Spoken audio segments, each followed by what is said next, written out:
It is my privilege to introduce our speaker on today. Jeremy Koerber is a senior program manager for the Alzheimer Association of Greater Missouri.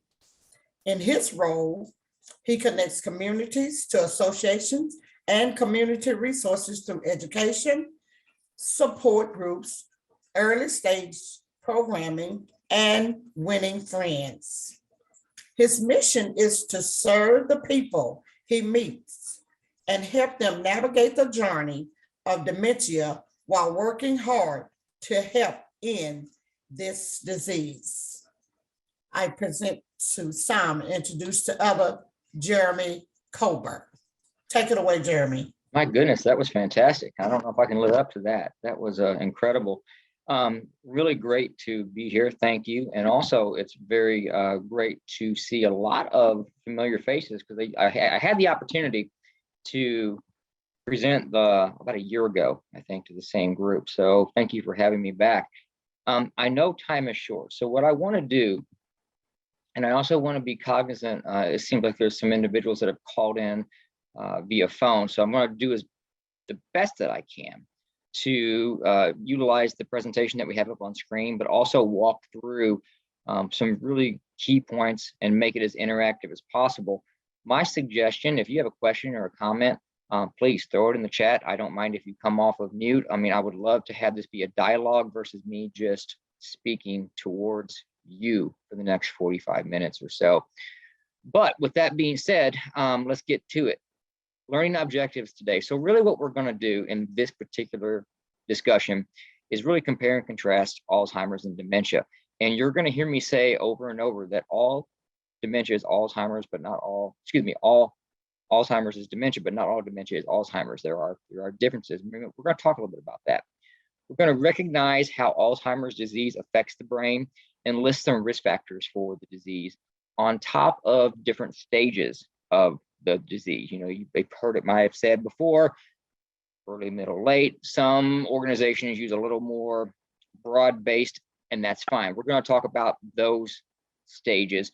We're going to talk a little bit about FDA-approved treatments, and then really get into a little discussion, if time allows, about how scientists are working to advance research. But if we are running short, and Yvette or Nan, as I'm going through this, please text in, chat in, or just say, hey, we're running short. I want to make sure that we talk about the resources that are available through the association, and then how we might utilize those to link to wherever you are in the state of Missouri. So let's jump right into this here. And this is a newer or more updated version of this program. And sometimes with updates, I heard several people say already today, maybe we can get it to work. Maybe we can't, but we're going to jump right into this and really start to look at, first and foremost, what they describe as the impact of Alzheimer's disease. So real quick here, and we can do this in the chat. You can come off you can do it in text. Let's test a little bit of knowledge right out of the gate here. So if we were going to ask, how many Americans are currently living with Alzheimer's? Anybody want to wager a guess? Is it 3 million, 6, 8? Or about 11 million. What do you think here? All right, we're going to play this kind of family feud style. So we're going to say survey says, close, but it's a little more than 6 is what we're looking at right now. So that's how we're going to categorize that one. 6 million Americans. Now next, I'm pretty sure we're going to be talking about the other side of this equation, and that's more than likely going to be caregivers. So that's important right here. So when we're talking about caregivers, we're not talking about memory care units. We're talking about family, loved ones, neighbors, friends. How many unpaid caregivers do you think are taking care of these individuals in America? Do we have 8 million, 11 million, 14 million, or more than 18 million caregivers that are helping to care for these individuals? What do you think? Over 11 million, let's give it a run. Survey says 11 million. Now, that's a big number. And I'm pretty sure that as we start to go through this talk, what we're going to learn is that not only is that a lot of, obviously time, we're talking about dollars in the same sense here. So I believe I've got everything optimized to kind of go through some facts here. I'm going to play this video, and for those on the phone, I will try and take a few quick notes here to update, because it does show it on screen. So here we go. Okay, so what we saw there, a couple of quick things. 6 million people are affected by this disease. Deaths went up 16% during the COVID-19 pandemic. In 2021, Alzheimer's disease as a whole cost us $355 billion, and a newer, and this is not new, I shouldn't say new, but as we do more research, more conversations, what we're learning is that discrimination is a barrier to quality care. And we're talking about people who are in the African American population, who are Hispanic, LGBTQ. So these are real issues that we're working with today to make sure that everybody has access to information, to care, and is learning more and more about how we battle this disease. So let's break down a little bit about what it is and what it is not here. So one more, test your knowledge. Let's jump into this. True or false? Alzheimer's is a normal part of the aging process. What do we think here? Is that a true statement or is that a false statement? 100% false. Alzheimer's is a brain disease that causes problems with memory, thinking, and behavior. And one of the key barriers to people seeking help is they confuse it with mental illness, and they have a stigma to that. And this is not a mental illness. This is a degenerative brain disease. So that's good information to have right there. Okay, one more. True or false? People younger than 65 can develop Alzheimer's. Is that a true statement or is that a false statement? And you are correct. It's much less common, but there is a type of dementia called early onset. And so while it's very, very rare, it can happen. So now let's start to get a little more technical in terms of what this disease is and what it is not. Dementia is the umbrella term for an individual's changes in memory, thinking, or reasoning. There are many possible causes of dementia, and Alzheimer's is the most common cause. Other causes of dementia are vascular dementia, which is marked by changes in the blood flow and the blood vessels in the brain. Dementia with Lewy bodies, identified by specific brain changes throughout the brain that include the buildup of a protein known as alpha-synuclein. And frontal temporal dementia, which is marked by brain cell loss in the front sections of the brain or the frontal lobe.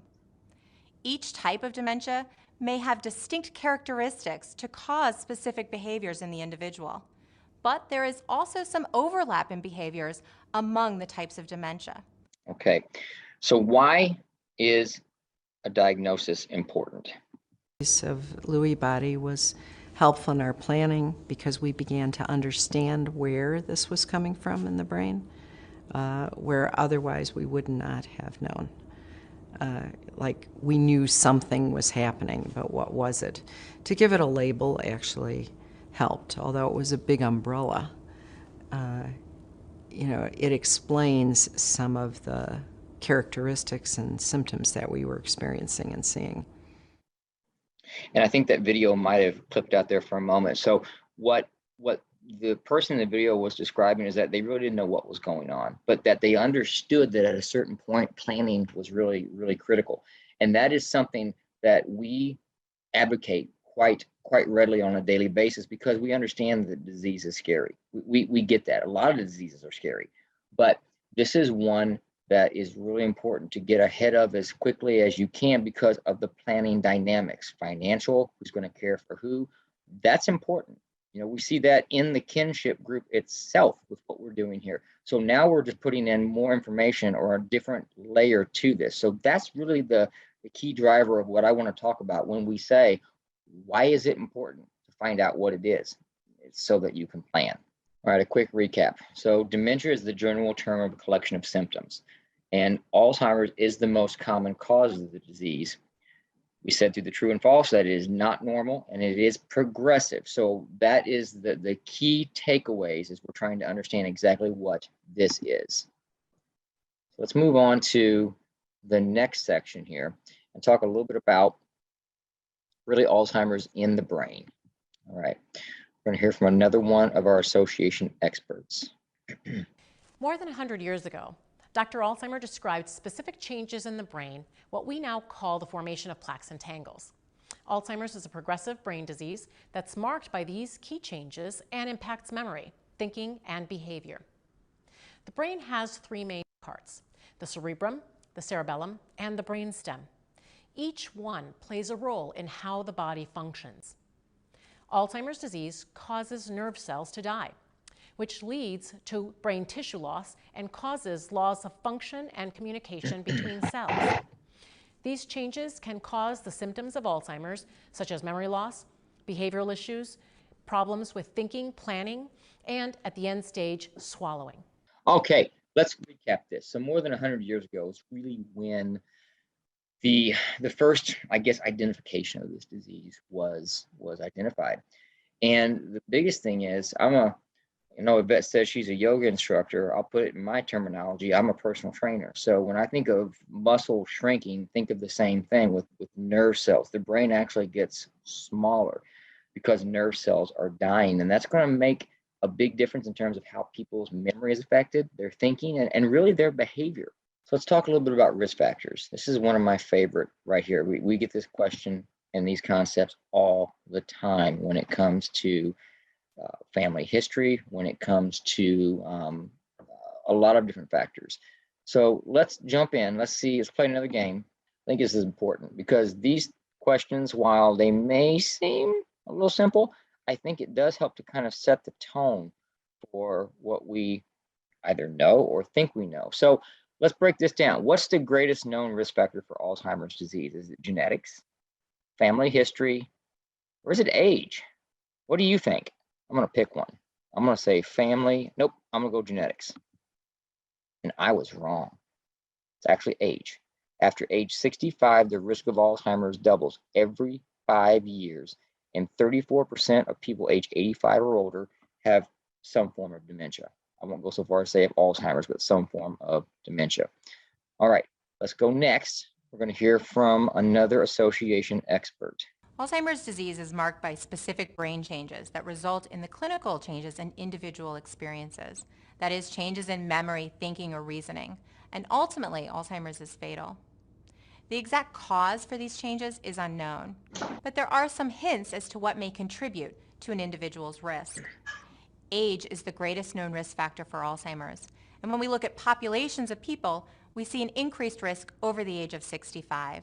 However, Alzheimer's is not normal aging. Family history is also a known risk factor. Research has shown that those who have a parent or a sibling with Alzheimer's are more likely to develop the disease, and that risk increases if more than one family member has Alzheimer's. When we talk about the genes involved in Alzheimer's, there are two categories that could potentially be involved: risk genes and deterministic genes. Risk genes increases an individual's risk for developing the disease, but does not guarantee that they will develop Alzheimer's. Deterministic genes, which are rare for Alzheimer's, guarantee that the person will develop the disease. So one thing I always like to stop and just delineate right there, again, with the coaching and personal training background, is when they're talking about risk genes versus deterministic genes.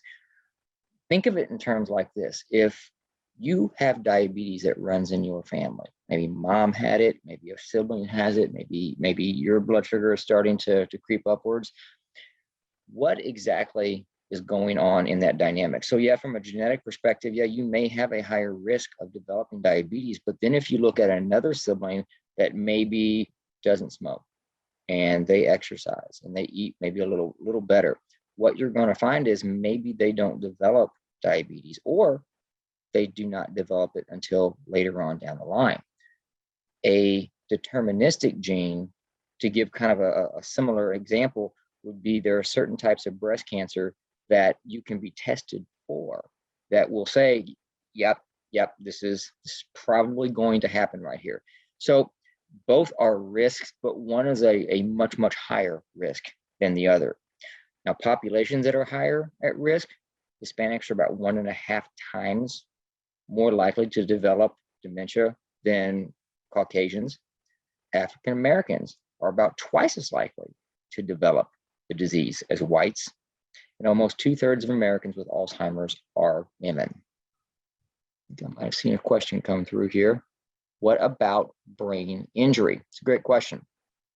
So in terms of things that you want to try to avoid would be concussions, things of that nature. That puts you at a higher risk, but also things like cerebral vascular disease, which is a stroke. I mean, that is another aspect of damage to that brain. So I can't say that if you played football in your younger years and you took a couple good, whops to the head, that, yes, you are going to develop that. But I think as you start to stack the deck on some of these, there's kind of a synergistic effect. So if risk factors are there, family history is there, maybe you had a couple concussions, you could start to say, okay, maybe there's a correlation here. But that's where, let me be clear, that's where working with your physician is going to be that step. I can't sit here today and say, yes, this is what's going to happen along that way. So let's go to the next slide. I do see the chats come down. I'm trying to capture them as we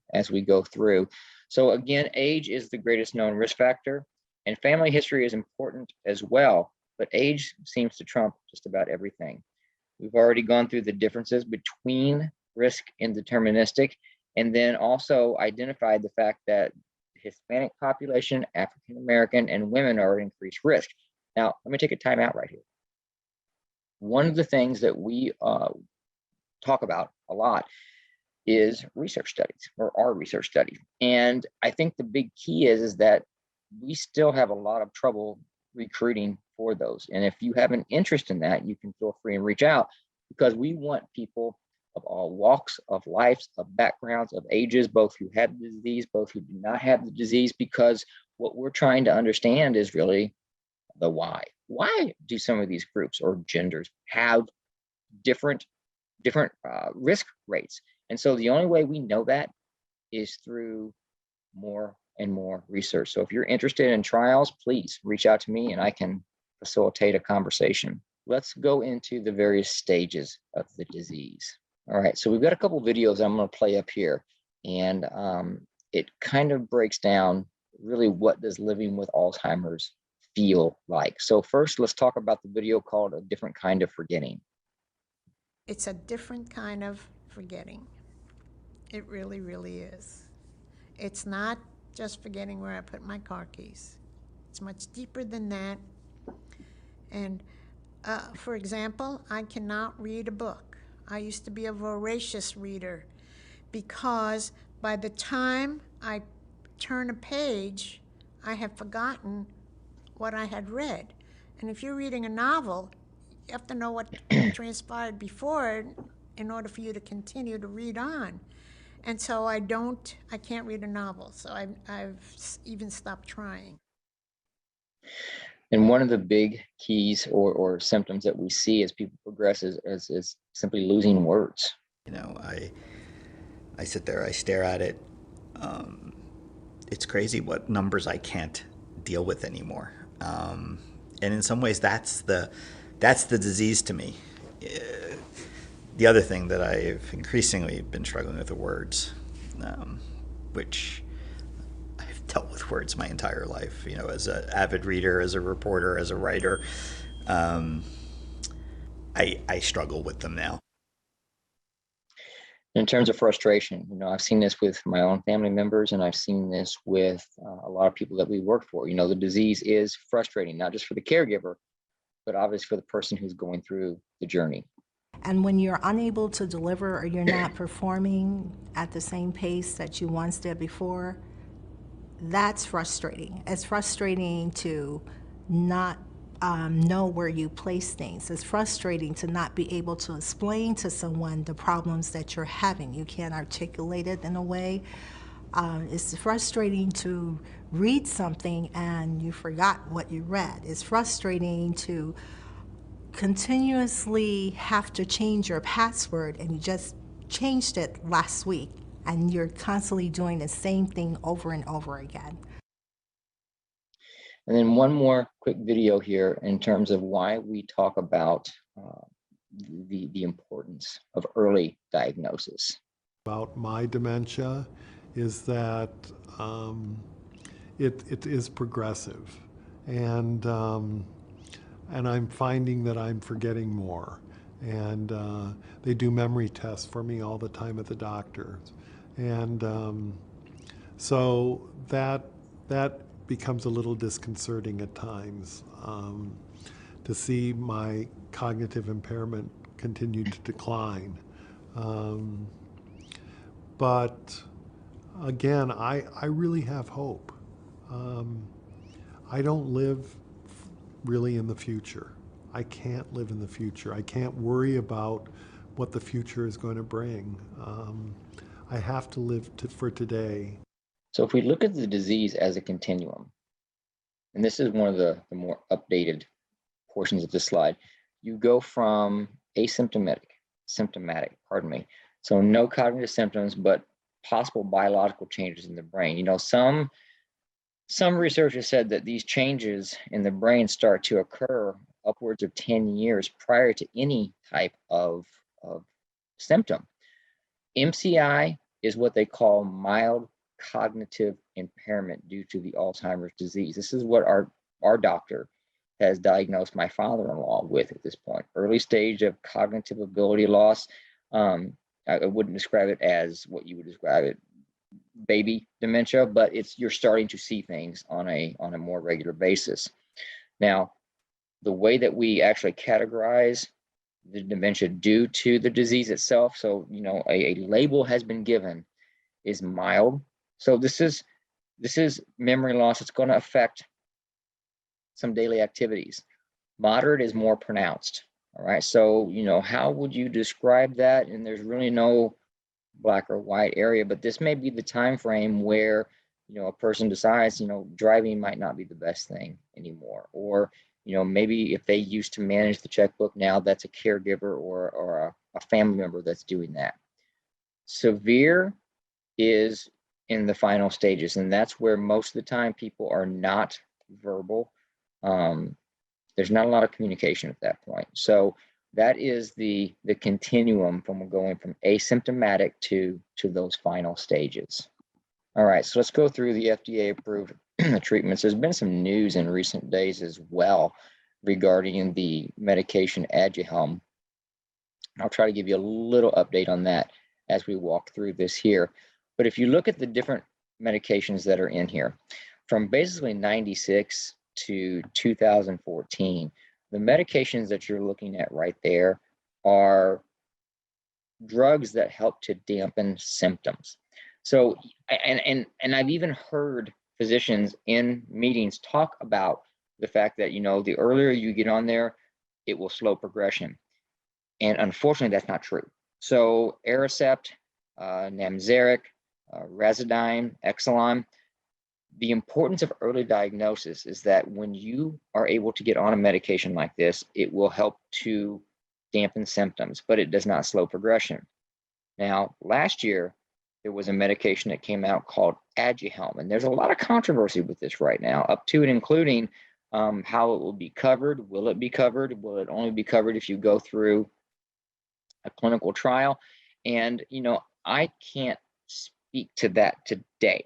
All I can say is that it is in the pipeline. It's a conversation that you would need to have with a physician. And if you are interested in that medication, then the pathway to that appears to be clinical trials as of a month ago. Talking to a healthcare provider, you know, everyone, we say this all the time, if you've seen one case of Alzheimer's or dementia, you've seen one case of Alzheimer's and dementia. This is a difficult conversation, but let me try to put it in at least a frame of reference that I use on a regular basis. We talked about some scary things. And there's no doubt that, you know, if you think about the end stage of Alzheimer's and what it could do to a family, it is scary. But here's the other key element. Someone will walk out of a hospital today, whether it be Boone Hospital or Barnes-Jewish in St. Louis, or, you know, if you're talking down in the southern part of the state, southwestern part of the state, maybe we're talking about Cox Medical or Poplar Bluff Regional, and they're going to be given some really bad news. And maybe that bad news is that, you know, we're talking months. All right. Alzheimer's doesn't work that way. Alzheimer's is progressive, and we're talking about years. And so I don't want to put a Pollyanna or a rainbow spin on this. But what I'm trying to get at is the sooner that you have these conversations with your healthcare provider, the sooner that you can have conversations with a financial planner or an attorney or someone that can help guide you, even the Alzheimer's Association, the sooner that you can get things going, plans made, and start to live life, because ultimately that is what we want to champion along the way. So as scary as it might be, keep that in mind, that knowledge is power and that there is a way to get ahead of this. So we're going to, because I know we are running short here, I'm going to kind of pop through the advancing Alzheimer's research very quickly here. And I want to try to hit some high notes so that we can talk a little more about, about resources. Instead of playing every little video right here, I'm going to talk a little bit about exploring lifestyle factors. There's a lot of research going on right now in terms of how you live. And what I mean by that is, do you exercise? Do you eat well? Do you engage in social activities? Do you exercise your brain? Do you read? Do you play games? Do you, if you're going to go down to the YMCA and do Zumba, I mean, my goodness, that's social, that's exercise, and you're using your brain and your body at the same time.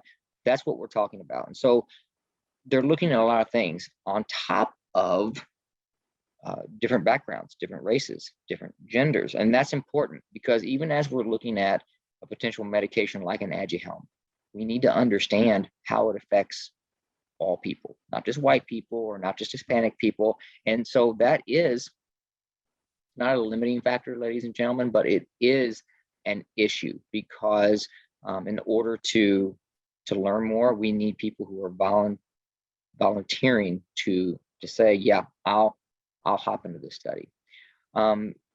Investigation into early intervention.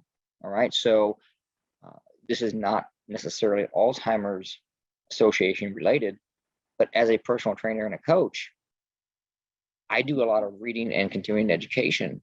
And, the theories are there. Does exercise not only help to maybe reduce risk factors, but could it also be a factor in slowing progression? Could, I say could, along with the social engagement, along with the exercise in the brain. And I don't know if there's a yes or no on that, but that is what we're talking about right here. On top of, like I say, clinical trials for medications. So if you are interested in learning more about that, and I say learning, I'm not saying that, you're going to jump into a trial today. I'm saying learning. I'll make sure, I'm sure Yvette or Nan will be able to follow up with my email and contact information. I would be happy to walk you through that process of what that looks like. Very important. So I'm going to hit some highlights here that I think are critical. A really nice video that shows that we're all over the country. So I'm going to bypass that because in the last few moments here, and I want to save some time for questions, I want to talk a little bit about our resources, which are 100% free. So first and foremost, I want to talk about our 24/7 helpline, which is 800-272-3900. Would you be shocked if I told you that on average, it takes a person 2 years to call that number? I mean, we give away free magnets and pens and all kinds of materials with that on there, but because there's stigma to this disease and because there's fear around this disease, people don't make that phone call. Well, let me tell you what, this helpline is there to answer questions. It's there if it's 3 o'clock in the morning and you are a caregiver for someone with dementia and they're having maybe hallucinations or a behavior issue, or they're trying to get outside the house. Our clinical specialists can help you with tactics. They can answer questions. It's anonymous. It's a great tool, and it's the first line of defense.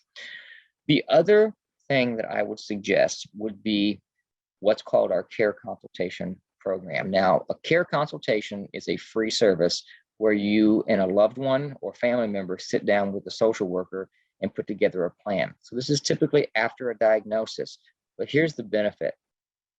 It doesn't matter if you're in West Plains, Missouri, or Columbia, or New Madrid. Makes no difference whatsoever, because what we're going to do is help you get connected to a support group, whether that be in person or virtual. online resources, local resources. We're not just going to say, hey, we're in St. Louis, so you need to come up here. It's not how this works. We're here to help you along that way. And then you get connected to other opportunities, such as early stage social engagement or other support groups or other opportunities that are out there. So what we want to make sure we're doing, our mission is pretty simple. We're driving risk reduction. We want you to exercise and eat well and live a long life. We want you to, if you are in the journey right now or feel like you might be moving into that journey, we want you to utilize resources. And then the last part is, yeah, we do raise money for research, but I'm not here today to talk about raising money. What I'm here today to talk about is raising that awareness in our communities, because that's a big thing. Hopefully you learned a little bit in terms of what the disease is and what it isn't, so that when you have conversations, you feel more supported to go to your doctor or to talk with a loved one, et cetera. That is the quote unquote raising that we're doing today, aside from, like Nan said, maybe winning a few friends along the way. And there are ways to join the fight. There are volunteer opportunities. And I will just talk about this for just a brief moment. There are opportunities to become what we call a community educator, going into small groups, churches, things of that nature, and talking about these type of classes, things of that nature. Support group facilitation, advocacy, talking with your local representatives when important legislation comes through. We already talked about clinical studies, and that's where something like Trial Match. Think of Trial Match as the dating game for clinical trials. It doesn't mean that you're going to get chosen for a trial, but that's the first step into getting into that trial. And then we have also fundraising opportunities through Walk to End Alzheimer's and The Longest Day. Thank you. I appreciate it. And it was a pleasure being here. So Yvette, I'll turn it back over to you. And thank you so much for the opportunity.